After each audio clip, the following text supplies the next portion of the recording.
Hello, my name is Sam. I'm going to show you how to do decline crunches. Now, there is a difference between setups and crunches. I'll show you a setup.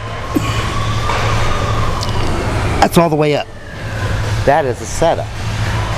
These are crunches. So, watch, and this works your abs. And in particular, seeing how you're at a decline, it really works the lower part here. So if you have that midriff bulge, this is a good way to get rid of it. So anyway, here we go. You see I'm just crunching. See my belly popping out there? That's what that does.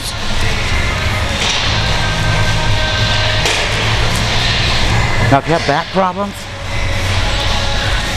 crunch is probably better than doing setups.